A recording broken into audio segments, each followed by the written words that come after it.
everybody. Today I have an interesting guest, Magnus Hoppe, who is Associate Professor at Mälardalen University. But today we are going to talk about not about the university, but something related to academic misfits. So, Magnus, what do you mean about academic misfits, and why should we care about it? Well, I think there's a general idea about who you should be and how you should be in academia that you've been taught as a PhD candidate. I was taught, and I thought that I needed to meet up to those standards.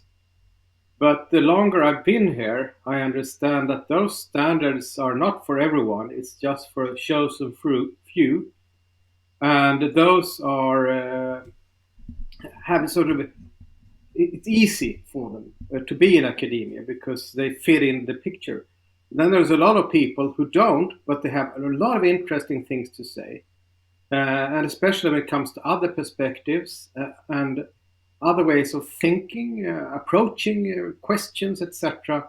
They have difficulties being heard. And I think that those are the ones I call misfits, not because they're bad academics, it's just that they don't meet up to the standards that some elite has put down on paper and in their minds and in their culture for many, many years. Is it like this that everybody has to be like this to be in the academia? Yeah, that's one of the first stories I heard as a PhD candidate was that you needed to read this much and do this, and all your weekends, you forget about them, and no vacation. There was a lot of things that I was supposed to be doing, and it was a very stereotyped picture. But then when I spoke to other PhD candidates over a beer or some wine, everybody said that, well, I don't meet up to those standards either.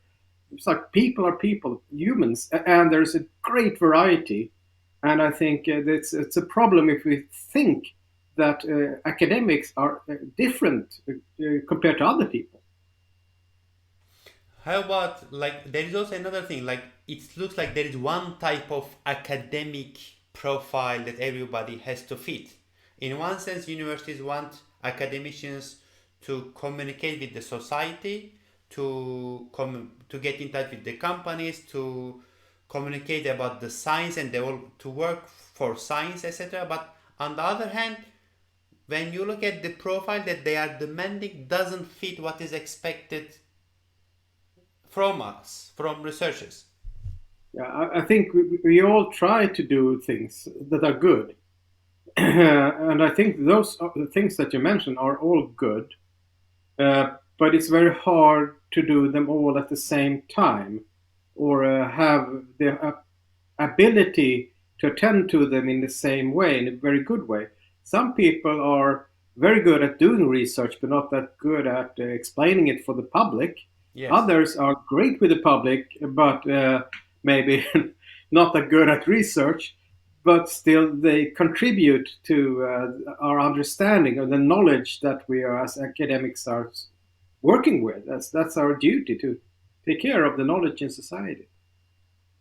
So we should talk about more kinds of roles instead of just one academic. It's if you can take your PhD in many different ways. I think you could write a lot of different things, and you could also publish a lot of things, do research in many ways, and also communicate with numerous people, not just industry or public organizations, Hmm. depending on what the knowledge needs are.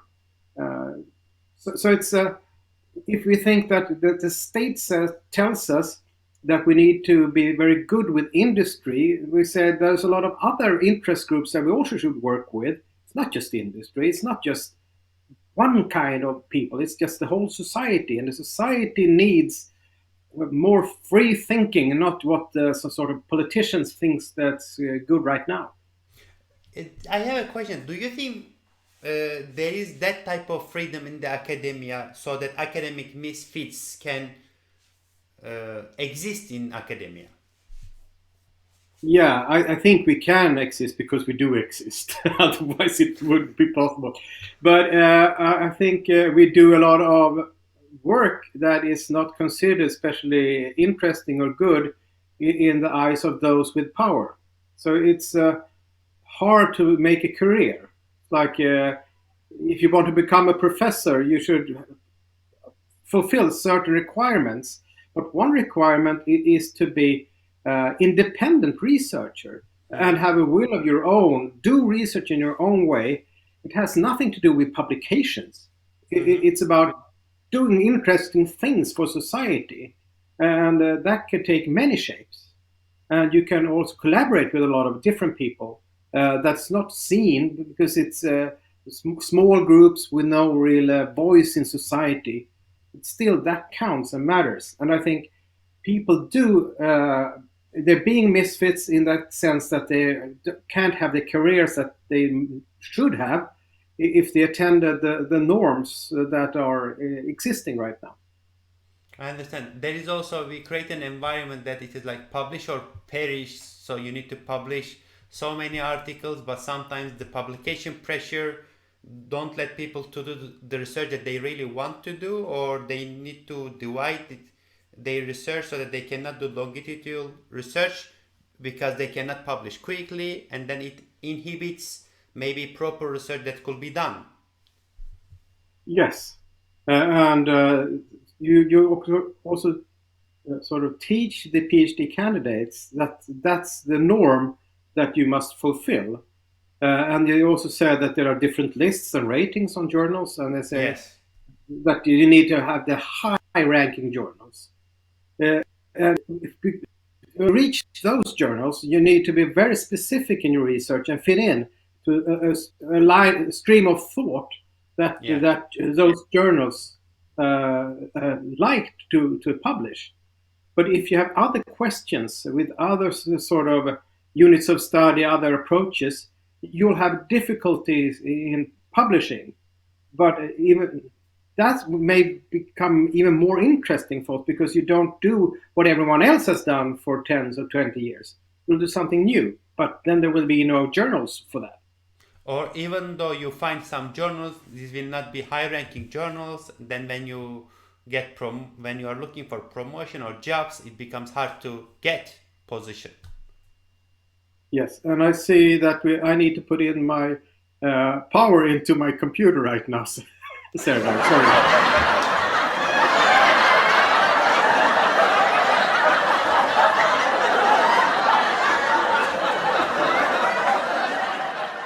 I like this actually friendly environment that we are just have to give break or have coffee. So this is the way that I would like to have this type of interviews. We forgot to put the cable, now we are putting. I think we can even keep it in the recording because I like this type of that we don't feel pressure during we communicate because it is not presentation that you have to have strict formal structures. So Yeah. Now, maybe now if I'm you powered up. perfect, if you move camera to the middle, it will be much better. Yes, So, much nicer. Welcome back. yeah, thank you. And I forgot your question because I was so We were focused talking on. about even though we find outlet to publish, since these are not high-ranking journals, when you're looking for promotion, etc., it might become very hard to get a position. So there might be some outlets, but again, since it is not in the ranking, it doesn't fit in the ranking standards. So it becomes very hard for the academicians. Yeah. And of course, for you personally, you can still do good research and be satisfied with your job. The problem is the questions that you raise. What about your career and your influence in the university sector? Because if you're not working according to standards, you'll be more in the periphery. And when you're in the periphery, you don't have the influence on how the university is run and other questions. So what happens is that those who are in the mainstream of doing research the normal way, they'll also have the power from uh, being a PhD candidate up to becoming vice chancellor or something like that. And they will just continue with the ideas that they were brought up with because they fit it in and they can talk the same way as those with the power already do, and they will just be conserve this whole structure. Yes, you're What we right. need, Nobody challenged existing knowledge, nobody challenged yeah, existing structure. Everything will continue as it is. yeah, and you can talk about innovation and entrepreneurship. Of course, there are people can be entrepreneurial also as mainstream researchers. They're really good entrepreneurs, doing great research and doing great things. But if you want innovation in university structures, you should promote people with other ideas. Otherwise, the creativity will be so small. But if you have a lot of people with different cultures and different ideas, this kind of possibility that's a lot bigger than at present state. I agree. But there is also but there is another limit to that one, like funding opportunities, for example. Fundings are coming for mainstream research or mainstream topics that government or funding organization thinks that are important. So for academic misfits, it is also challenging to raise funding also. Yeah, and a problem with this, and that this is a very hard argument, is the peer review system. Hmm.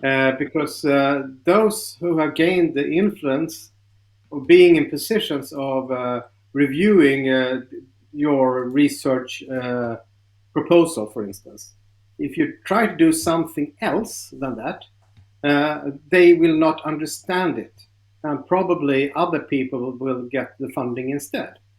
So this conservative structure is really providing financial gains or financial resources for those who already uh, have found out how to work in the system.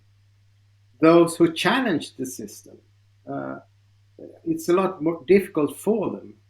And to be more critical, I think the state doesn't want anyone in the university world to be challenging. They want us to be good providers of education and research that is good for society in the way that it's good for the state. And it keeps up the production in society and thus our welfare systems. If it's a good society with norms about sustainability, etc., well, I don't think that is really what's being mainly promoted with through the financial system.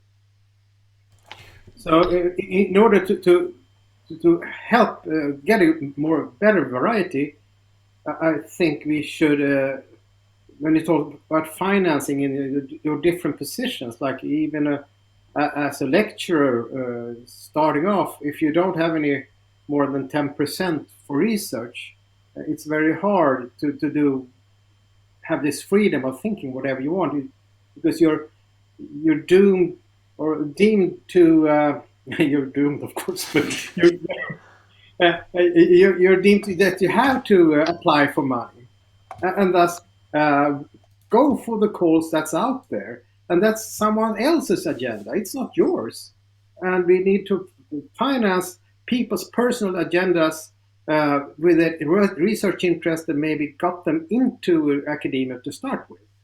Now there's a lot of interesting people with their own agenda that they can pursue, so they pursue someone else's instead. And after 5, 10 years, they learn the ropes and then they get financing. But they produce reports and research that's maybe is not that interesting that it would have been if they had the chance to do what they'd like. But this was the case. Even some Nobel Prize winners, they were complaining with the current situation. They were saying that if it was right now, they wouldn't even get any tenure track because of the Yeah. pressure that they would have for publication or the requirement that would be in place.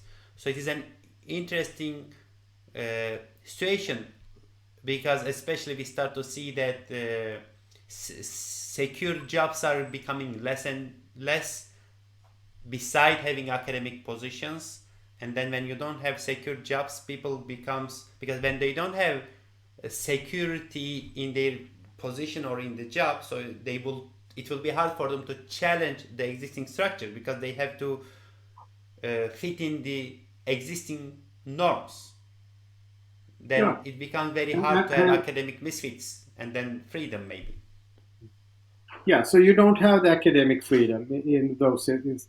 And I think in other countries with a tenure track system, when you before you have the tenure, you're sort of up to the you can get fired from one day to another. And so you have to comply with the norms. And it's first you have to get tenure, and then you have to become a professor. And when you got the professorship, you're a bit safer. It's the same thing in Sweden. When you become a full professor, you have more freedom. But are we supposed to be quiet until then? I don't think that is the best thing. I think we should actually do have this. What it said about academia. We should have all kinds of views, all kinds of approaches, and we should discuss vividly about what is the right approach, and we'll maybe come to some sort of agreement that with this approach we can understand these things, but with other approaches we can understand other things. We don't really have to disagree about the knowledge, but we can say that I'm interested in this knowledge and you're interested in that, and it could be really good for society if we pursue both these parts. I see your point, but I, yes, it is I also can tell you, challenging. Mhm. yeah, Please continue. yeah. Before I joined academia, I quit my bachelor's in the 80s. I didn't know what to do, and then I went to the Soviet Union in those days, and Really, outside Siberia, they have this university, Akademgaradok. Um, I have been there. and Novosibirsk. have you been there? Yes. All right. And they were very proud because during Glasnost, the economists and those free thinkers that were used by Gorbachev came from there because they couldn't find free thinkers in Moscow or St. Petersburg because those were too close to the power and to Yes. existing systems. And I think what we're having here is not or we have too much Moscow and party and St. Petersburg. We don't have enough Akadem Garadok with people who are far further away. In industry, you could talk about skunkworks. I think it's also great because you're far away from power, and thus you can do things differently.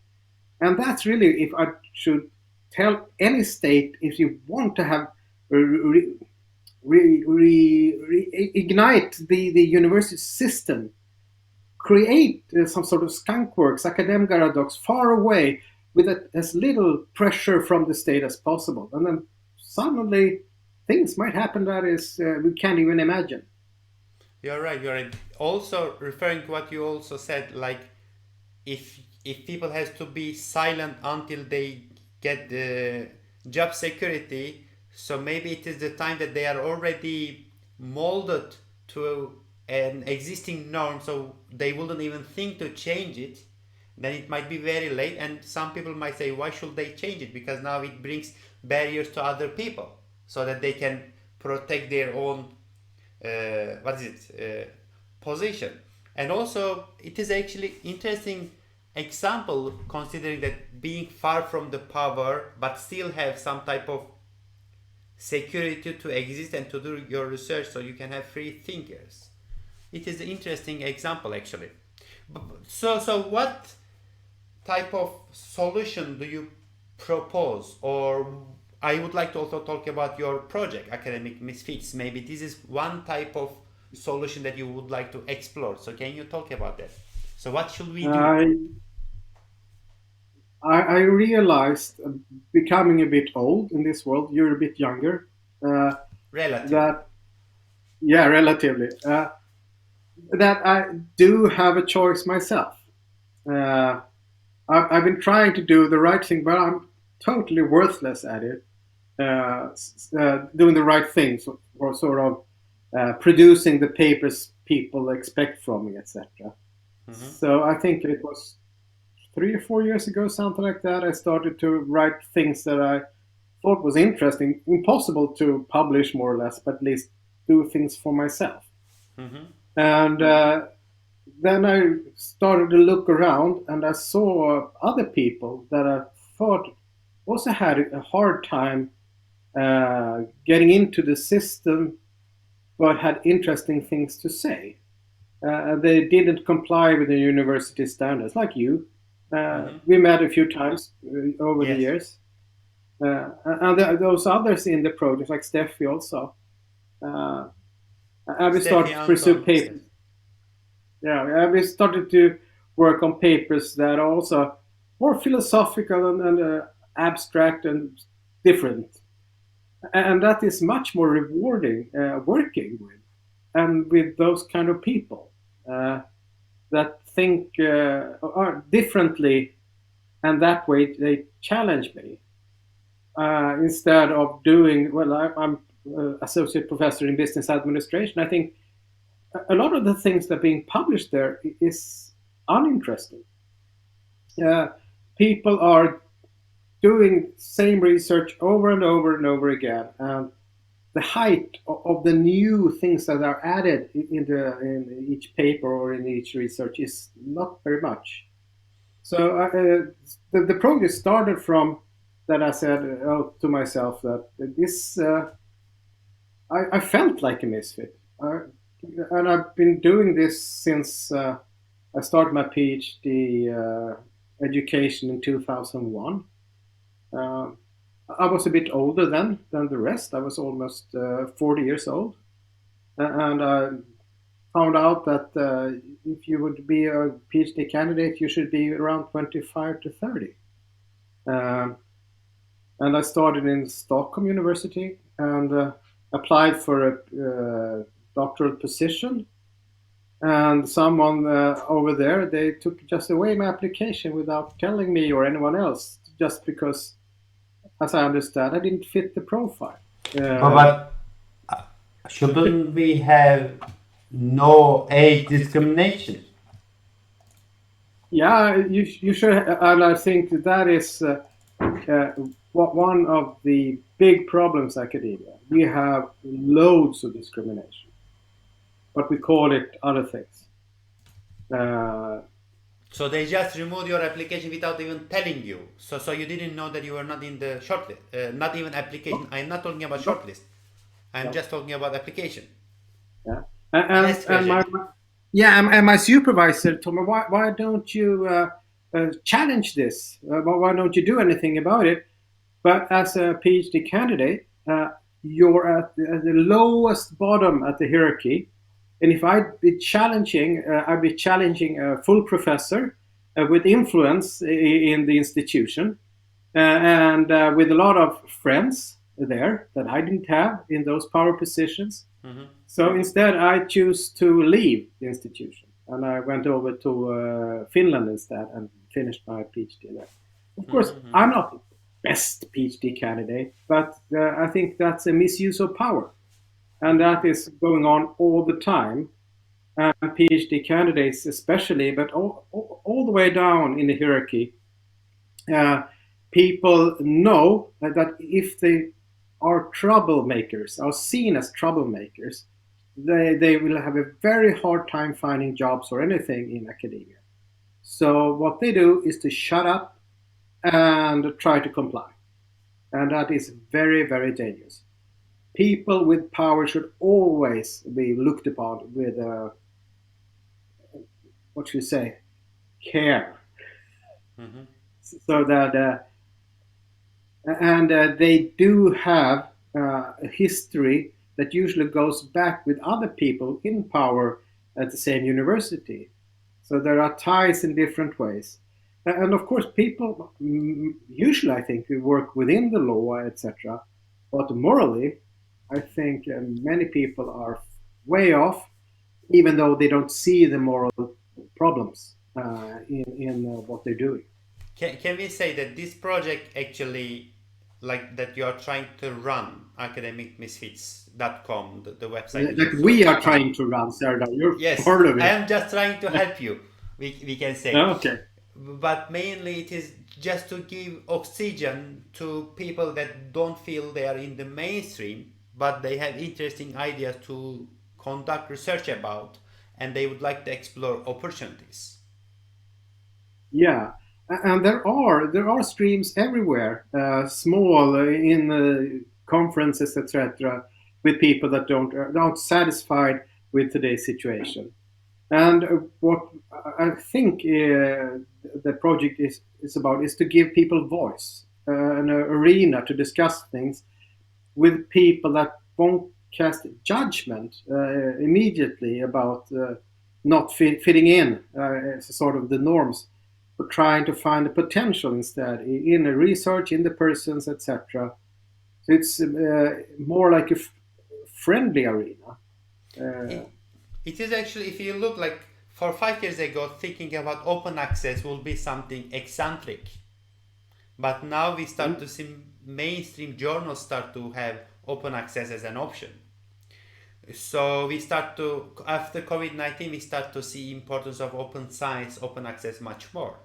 So maybe what we are discussing right now might seem a bit odd. Maybe 5 years later, everybody is going to be talking about this.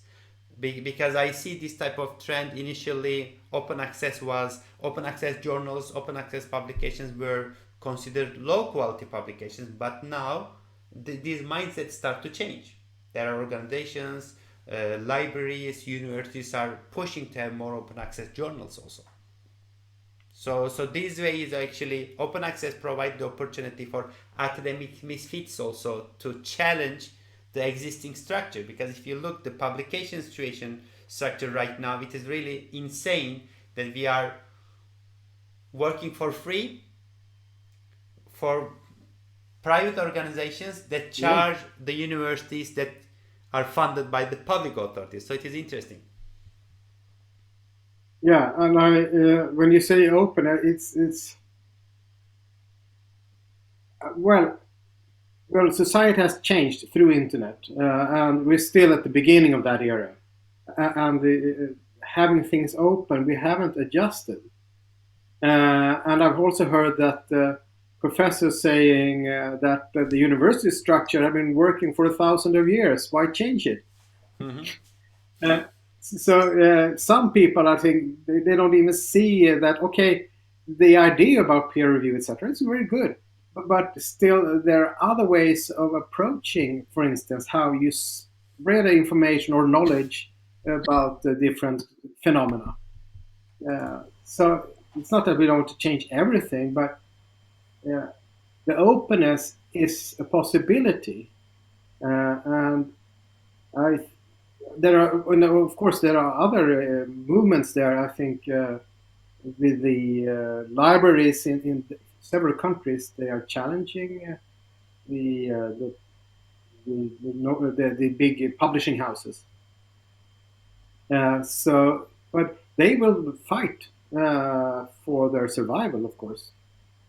But it But is again, if it is again for actually to improve the academia, so improve access to knowledge, improve to for creation and gaining knowledge. So I see Yes, academic mix fit in that uh, trend actually, that is not trend right now, but it is going to be trend, because we need to have different type of people, different type of roles, different type of research maybe in the academia yeah. that could have existence.